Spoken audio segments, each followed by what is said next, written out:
डकैत योजना फंड 5 कुख्यात अपराधी गिरफ। सहरर पेट्रोल पंप दुकान बासगृह डकैत करने को उद्यम करुथिबा एक डकैत दल को आज राउरकेला प्लांट साइट पुलिस गिरफ कर कोर्ट चालान करिछि। समस्त अपराधी अनेक गुरुतर मामलें जड़ित अछंती बोली पुलिस पक्षर सूचना दी जाए। डकैत उद्यम करुथिबा बेले पुलिस शीघ्र कार्यानुष्ठान ग्रहण करने सह घटनास्थल उपर चढ़ाऊ करी मारात्मक अस्त्र सहित 5 जन अभियुक्त को गिरफ्त करिछि।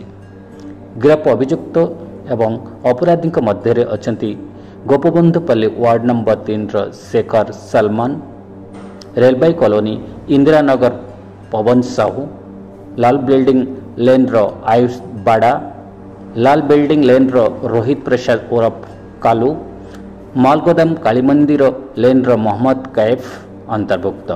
अभियुक्त ठारू 3टी लुहा रड, गोटे भुजाली एवं गोटे छुरा जबत करा जायछि। पुलिस सूचना अनुଯାयी अभियुक्त माने निकटवर्ती घर, दुकान, पेट्रोल पंप एवं पथचारी को टार्गेट करी डकैत योजना करुथिले।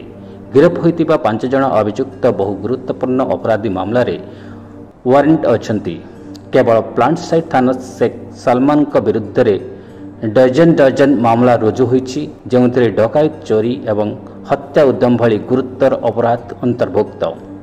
सेहीपरि अन्य 4 जन पवन, कालू, आयुष एवं कैफ विरुद्ध राउरकेलार विभिन्न थाना अंचल संगठित अपराध, चोरी, आक्रमण, धमक एवं अस्त्रशस्त्र आईन अनुଯାयी मामला रुजु होइछि।